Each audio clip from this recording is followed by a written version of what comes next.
ஆனால் ஒரு பொது இடத்துல இவ்வளோ பேர் பார்க்குற இடத்துல தயவுசெய்து வந்து இந்த மாதிரி கருத்துக்களை வந்து தயவுசெய்து தெரிவிக்காதீங்க. ஏன்னா குழந்தைங்கலேருந்து பெரியவங்க வரைக்கும் எல்லாருமே இப்போ டிவி பார்க்குறாங்க, மொபைல் நோண்டுறாங்க, எல்லாமே அடுத்தடுத்து இதில் வந்துட்டு அடுத்தது மொபைலில் வருது, யூடியூப்பில் வருது, எல்லாத்துலேயுமே வருது. அப்போ பார்க்குறவங்க உங்களை பற்றி ஒரு கெட்ட ஒரு இதுதான் எடுத்துப்பாங்க. காண்டி உங்களை பற்றி ஒரு நல்ல இது வந்து யாருமே எடுத்துகிட்டு போக மாட்டாங்க. அதுக்கப்புறம் அன்னைக்கு சொல்லி வருத்தப்பட்டார், ஸ்டேஜ்லேயே பார்த்திபன் சாரை சொல்லிட்டேன்னு சொல்லிட்டு அவர் மூஞ்சி திருப்பிக்கிட்டார். அதுக்கப்புறம் நீங்கள் பேசிட்டு சாரி சொல்கிறதுனால எந்த விதமான அர்த்தமும் கிடையாது. கோயம்புத்தூரில் ஏனங்க என்னங்க எங்கே போகிறீங்க, என்ன பண்ணுறீங்க, எல்லாம் அந்த கோயம்புத்தூர் சைட்லலாம் வந்து அந்த மரியாதைன்றது வந்து பயங்கரமாக இருக்கும். சார் இப்போ ரீசெண்டாக பார்த்தீங்கன்னா டைரக்டர் மிஸ்கின் சார் ஏறுற மேடையில எல்லாம் ரொம்ப அசிங்கமாக பேசிட்டு வராரு. இதுக்கு நீங்கள் என்ன சார் சொல்ல விரும்புறீங்க பொதுமக்களா?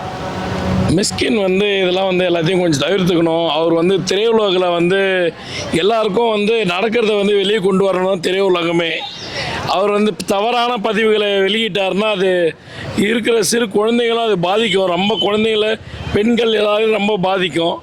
அவர் வந்து இதெல்லாம் நிறுத்திக்கிட்டு நல்லபடியான வார்த்தைகளை சொன்னால் அவர் படங்களும் ஓடுறதுக்கான வாய்ப்பு இருக்குது. எல்லாத்துக்கும் ஒரு இது இருக்குங்க. அவர் வந்து தவிர்க்க வேண்டிய விஷயம் இதெல்லாம். ஏன்னா தொலைக்காட்சி வந்து எல்லாருமே பார்க்குறதா ஆகிடுச்சு. இன்னைக்கு குழந்தைங்க வந்து மும்முரமாக டிவியை தான் முதல்ல எடுத்து பார்க்குறாங்க. சினிமா துறையில் என்னென்ன சொல்கிறாங்கன்றா நம்ம அப்பா அம்மா சொல்கிறத விட இன்றைக்கி சினிமா துறையில் என்னென்ன சொல்கிறாங்களோ அதை தான் இது பண்ணுறாங்க, பைக்கட் பண்ணுறாங்க. அதனால் வந்து இவர் வந்து மிஸ்கின் எல்லாத்தையும் நிறுத்திக்கணும். இதெல்லாம் மிகச்சிறந்த டேரக்டரு. ஆனால் அவர் இளையராஜா மற்ற மேடை நாகரிகம் பற்றி தெரியாமல் ரொம்ப அசிங்கமாக பேசுகிறது வன்மையாக கண்டிக்கத்தக்கிறது தான். ஸோ இது வந்து வளர்ந்து வரும் ஜென்ரேஷனை வந்து கெடுக்கிற மாதிரி இருக்குது. ஸோ அவரோட திறமைகள்லாம் இருக்குது. அது அவரோட திறமைக்கு இது வந்து வருந்தத்தக்கதாக இருக்குது. இது மேடை நாகரிகம் இல்லாமல் இப்படி பேசுகிறது அசிங்கமாக இருக்குது. இப்போ மட்டும் பண்ணல, கண்டினியூஸாக கடந்து பார்த்துட்டு அதான் இளையராஜாவை பற்றி பேசியிருக்காரு. மற்றவங்களுக்கு அது வந்து அவங்களோட ஃப்ரெண்ட்ஸு கொலீக்ஸில் பேசுகிறது தப்பு இல்லை. பட் ஒரு மேடை சமுதாயத்தை பற்றி பேசும்போது ஒரு நிறைய பேர் வாட்ச் பண்ணுறாங்க. ஸோ வளர்ந்த ஜென்ரேஷன், யங் ஜென்ரேஷன்லாம் பாதிக்கப்படுறாங்க. என்னை பொறுத்த வரைக்கும் இது ரொம்ப கண்டிக்கத்தக்கது தான். ரொம்ப மோசமாக தான் பேசுனார். அது எல்லாருமே பார்த்தாங்க. டிவியில் எங்களை மாதிரி லேடிஸ்லேருந்து எல்லாருமே பார்த்தாங்க. அது எங்களுக்கு பார்க்கும்போதே ரொம்ப மாதிரி அருவப்பத்தக்கதாக இருந்தது. அது நாங்கள் அது வந்து எங்களால் ஏற்றுக்க முடியல. ஆக்சுவலாக வந்து மேடை வந்து எல்லாருக்கும் அவ்வளோ ஈஸியாக கிடச்சிடாது. ஒரு இடத்துல பேசக்கூடிய மேடை வந்து யாருக்கும் ஈஸியாக கிடைக்காது. அப்படி ஒரு இடத்துல பேசுகிறாங்க அப்படின்னா அது எல்லாருமே கேட்கக்கூடிய ஒரு இடம். ஆக்சுவலாக பொதுவான ஒரு இடம். அது நிறைய பேர் பார்ப்பாங்க, நிறைய பேர் கேட்பாங்க. அதனால் நிறைய பேர் வாழ்க்கையுமே மாற்றம் வரும். ஓகேவா? ஸோ உங்களுக்கு ஒரு மேடை கிடைக்குது அப்படின்னா என்ன நம்ம சொல்கிற ஒரு கருத்துனால எத்தனை பேர் வாழ்க்கை நல்லா மாறும், அதனால் யாருக்கு யூஸ்ஃபுல்லாக இருக்கும் அப்படிங்கிற மாதிரி கருத்தை சொன்னால் நல்லாயிருக்கும். தேவையில்லாமல் பேசுகிறது, உங்களுக்கு ஒரு தனிப்பட்ட ஒருத்தங்க மேலே வந்து ஏதாவது விருப்பு இருக்குது, இல்லை யாராச்சும் திட்டணும் அப்படின்னா அவங்களும் டைரெக்டாக போய் பேசலாம். இல்லை அதை வந்து ஒரு நெகட்டிவான விஷயம் இருக்குது, அது பப்ளிக்காக சொல்லணும் அப்படின்னா அதை வந்து ஒரு பாலிஷாக அது எப்படி சொல்லணுமோ அந்த விதத்தை சொல்லலாம். உங்கள்கிட்ட மைக் இருக்குது அப்படிங்கிறதுக்காக வந்து எல்லாமே பேசிட முடியாதுல்ல. ஸோ அதை வந்து நிறைய பேர் கேட்பாங்க. ஸோ அதனால் நிறைய பேர் இன்ஃப்ளூயன்ஸ் ஆவாங்க. அது வந்து அவரோட ஒரு பேசுகிறவங்க பற்றின ஒரு தப்பான ஒரு தோற்றத்தையும் தரும். அது அவர் யாராக இருந்தாலும் மிஸ்கின் இல்லை யாராக இருந்தாலும் அது இன்னொருத்தர் போய் திட்டுறாங்களா, அந்த திட்டுறவங்களை பற்றின ஒரு தோற்றமும் கேரக்டரும் மாறும். இது வந்து தனியாக பர்சனலாக வந்து அவர் பார்த்திபன் சாரை பேசுகிறாரு, மற்றவங்கள பற்றி பேசுகிறாருன்றலாம் ஒரு தனிப்பட்ட விஷயம். நான் வீட்டில் போதையில் கொள்ளிட்டேன் அப்படின்னு சொல்லிட்டு அவரே பொதுவரையில் வந்து சொல்கிறாரு. அது அவர் தனிப்பட்ட கருத்து. டிவியில் தொலைக்காட்சியில் பேசும்போது, மீடியாவில் பேசும்போது என்னென்ன வார்த்தைகள் பயன்படுத்தணுன்ற வரைமுறையெல்லாம் இருக்குது. ஏன்னா நம்ம தமிழ்நாடு வந்து சுதந்திர பூமி தான். அதுக்காக வந்து அவர் எல்லாத்தையும் சொல்கிறதெல்லாம் கேட்குற அளவுக்குலாம் கிடையாதுங்க. இதுக்கு எல்லாரும் வந்து மக்கள் பெரிய கண்டனம் தெரிவிப்பாங்க. அவதூறாக பேசக்கூடாது. பொது வழியில் பேசும்போது மக்களை கொண்டு போய் சேர்க்குற கருத்து வந்து நல்ல முறையிலான கருத்தாக இருக்கணும். அதை கொண்டு வந்தாங்கன்னா அவருக்கு ரசிகர்கள் இருப்பாங்க, மற்றபடி அவரை பின்பற்றுறவங்க இருப்பாங்க. இல்லாட்டி ரொம்ப கஷ்டம்தான். மிஸ்கின்லாம் மேடையை ஏறினாலே அந்த வார்த்தைகள் அதிகமாக இல்லை ஓத்தாங்கம்மன் பேசுறது அவர் அவங்க வீட்டுக்குள்ளே தான் பேசணும். இது வந்து ப்ரைவேட் வேர்ட்ஸ்லாம் பேசுறதுக்கான இடம் கிடையாது. இது வந்து பொது வழின்னும் போது பார்த்து ஜாக்கிரதையாக தான் பேசணும். இன்னைக்கு மதுவை பார்த்தீங்கன்னா மிஸ்கின் ரொம்ப கையில் எடுக்கிறாரு. நான் காலையில் எழுதுனா ஒரு போட்டர் போடுவோம். அது எவ்வளோ சாதாரண சார், அது வந்து அவரோட ப்ரைவசியாக தனிப்பட்ட முறை தனியாக அவர் வீட்டில் போய் சாப்பிடலாம். ஆனால் வெளி உலகத்துக்கு இது சொல்ல வேண்டிய அவசியம் கிடையாது. ஏன்னா இன்றைக்கி 90% இன்றைக்கி யாரும் சாப்பிடாம ஆள் கிடையாது. அவர் சொல்லி தான் இது பண்ணணும்லாம் கிடையாது. தவிர்த்துக்கலாம். இந்த மாதிரி வார்த்தைகள்லாம் அவர் தவிர்க்கிறது நல்லது சார்.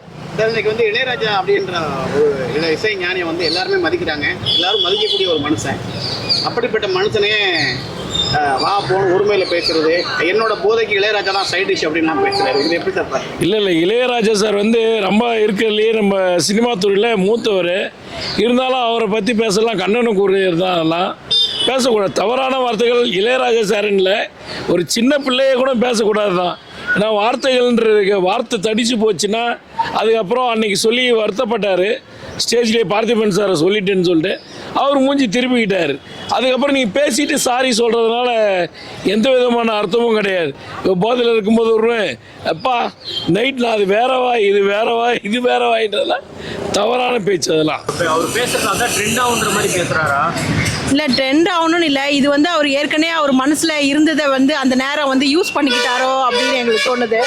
அது வந்து எல்லாரும் பார்க்குறாங்க. அந்த நேரத்தில் நம்ம சொன்னால் நம்ம பேச்சு அந்த இடத்துல எடுபடுமா அப்படின்னு நினச்சி அது எல்லாரும் முன்னாடியும் அதை வந்து அவர் மனசில் இருக்கிறது அது வந்து அந்த வச்சிருந்த இதை வந்து வெளியில் அவர் எடுத்துகிட்டு வந்து காமிச்சிட்டார்.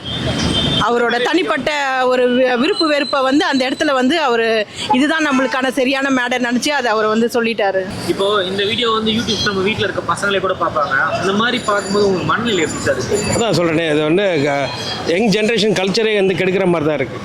ஓகே சார், அவர் அசிங்கமாக பேசுறது மட்டும் இல்லாமல் இன்னைக்கு நம்ம குடியை ஒழிக்கணும்னு பிளான் பண்ணிட்டு இருக்கோம். பல இளைஞர்கள் வந்து குடிச்சிட்டு இருக்காங்க. அதான் சொல்கிறார், அதே சொல்கிறாரு. அவரே வந்து குடிக்கிறத பற்றியும் உங்களோட கொலீக்ஸு அந்த மேடையில் உள்ள எல்லாரையும் சேர்ந்து குடிக்கிறத பற்றியும் பேசுகிறாரு. அது தப்பு தான், கண்டிக்கத்தக்கது தான். இன்னைக்கு இளையராஜா வந்து நம்ம பெரிதும் மதிக்கக்கூடிய ஒரு மனிதர். இளையராஜா வந்து ஆமாம், இன்ன வரைக்கும் வந்து குழந்தைங்கள்லேருந்து பெரியவங்க வரைக்கும் அவரை பார்த்து கேட்டு தூங்காதவங்க யாருமே கிடையாது. அந்த அளவுக்கு இன்ன வரைக்கும் நம்ம ரசிக்கிறது ஒரே அவரை ஒருத்தர் தான். அந்த மாதிரி இருக்கும்போது அவரையும் வந்து ரொம்ப சொல்லக்கூடாத வார்த்தைகளால் அவர் வந்து பேசிட்டாரு. அது ரொம்ப தப்பு தான். எங்களாலலாம் யாராலும் ஏற்றுக்க முடியாத ஒரு விஷயந்தான். அதே மாதிரி பார்த்தீங்கன்னா நம்ம இன்னைக்கு பல இளைஞர்கள் குடியால கேட்டு நாசமாக போகிறாங்க. இவரும் அதே மேடையில் நான் வந்து பயங்கரமான குடிகாரன், ஒரு புல்லு 1.5 புல்லு அடிப்பேன் அப்படின்ற மாதிரி. ஆமாம், இது வந்து மற்றவங்களுக்கு வந்து மோட்டிவேட் பண்ணுற மாதிரி இருக்குது. நீங்களும் என்ன மாதிரி சாப்பிடுங்க அப்படின்னு வந்து அவர் மோட்டிவேட் பண்ணுற மாதிரி இருக்கக்காண்டி அது வந்து வேண்டாம் அப்படின்னு சொல்லி ஒரு நல்ல இவ்வளோ பெரிய இதில் இருக்கிறவர் வந்து அதை வந்து வேண்டாம் அப்படின்னு சொல்லி அவர் வந்து ஒரு இதை வந்து எடுத்துக்காட்டாக இருந்திருக்குமேக்காண்டி அது வந்து மற்றவங்கள வந்து நீ வந்து செய் அப்படின்ற மாதிரி தூண்டுதல் பண்ணுற மாதிரி தான் இருக்கக்காண்டி அவர் வந்து எப்படி சொல்கிறது, அவருக்கு ஒரு அட்வைஸ் பண்ணால் நீங்கள் என்ன சொல்லுவீங்க? இல்லை, இந்த மாதிரி பொது இடத்துல உங்கள் கருத்துக்களை வந்து தயவுசெய்து வந்து பகிராதீங்க. அது எது இருந்தாலும் உங்கள் ஃப்ரெண்ட்ஸு உங்களுக்கு தெரிஞ்சவங்ககிட்ட நீங்கள் அதை பற்றி ஷேர் பண்ணுங்கள். ஆனால் ஒரு பொது இடத்துல இவ்வளோ பேர் பார்க்குற இடத்துல தயவுசெய்து வந்து இந்த மாதிரி கருத்துக்களை வந்து தயவுசெய்து தெரிவிக்காதீங்க. ஏன்னா குழந்தைங்கலேருந்து பெரியவங்க வரைக்கும் எல்லாருமே இப்போ டிவி பார்க்குறாங்க, மொபைல் நோண்டுறாங்க. எல்லாமே அடுத்தடுத்து இதில் வந்துட்டு அடுத்தது மொபைலில் வருது, யூடியூப்பில் வருது, எல்லாத்துலேயுமே வருது. அப்போ பார்க்குறவங்க உங்களை பற்றி ஒரு கெட்ட ஒரு இதுதான் எடுத்துப்பாங்க. காண்டி உங்களை பற்றி ஒரு நல்ல இது வந்து யாருமே எடுத்துகிட்டு போக மாட்டாங்க. அதே மாதிரி இந்த குடிச்சு வந்து மேடையில் பேசுறது ஒரு சில வந்து கெத்தாதுன்னு நினைக்கிறாங்க. அப்படிலாம் கிடையாது. நீங்கள் குடிக்கிறீங்களா, உங்களோட ஏதோ ஒரு கவலைக்காக ஒரு மன நிம்மதிக்காக ஒரு ரிலாக்ஷன் குடிக்கிறீங்க, குடிச்சிட்டு அமைதியாக விட்டுறணும். அதை வச்சு நான் தண்ணி போட்டிருக்கேன் அப்படிங்கிறதுக்காக இது பண்ணவும் கூடாது. ஸ்கின்க்கு ஒரு தரமான ஒரு அட்வைஸ் கொடுக்கணும்னா என்ன கொடுக்கணும்? நான் மிஸ்கின்னு சொல்ல முடியாது, அவர் ஏன் பேசினா எனக்கு என்னால் வந்து ஃபுல்லாக சொல்ல முடியாது. பட் உங்களுக்கு ஒரு மேடை கிடைக்குதுன்னா அதை கரெக்டாக யூஸ் பண்ணுங்கள், அதை வந்து தப்பாக யூஸ் பண்ணிக்காதீங்க. தமிழ் மொழி என்னான்னு தெரிஞ்சோம் நம்மலாம். தமிழ்ன்றது எப்படின்னு தெரியும், வார்த்தைகள் எப்படின்றது ஒவ்வொரு வார்த்தையும் வந்து உச்சரிக்கும் போதெல்லாம் வந்து தரக்குறைவாக உச்சரிக்கக்கூடாதுங்க.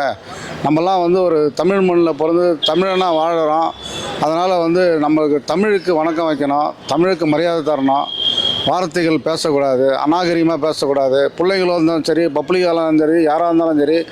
ஒரு கோயம்புத்தூரில் எடுத்துங்க, கோயம்புத்தூரில் ஏனுங்க என்னங்க எங்கே போகிறீங்க, என்ன பண்ணுறீங்க, எல்லாம் அந்த கோயம்புத்தூர் சைட்லலாம் வந்து அந்த மரியாதைன்றது வந்து பயங்கரமாக இருக்கும். ஒவ்வொரு தமிழனும் வந்து மரியாதை கொடுத்து வாங்க போங்கன்னு தான் கூப்பிடுவாங்க எல்லாரும். சின்ன பிள்ளைகளாக இருந்தாலும் பெரியவங்கள வரைக்கும் வாங்க போங்கன்ற ஒரு உச்சரிப்பு அது கரெக்டாக நல்லாவே பண்ணுவாங்க. பண்பாடாக உள்ளவங்க அவங்களாம்.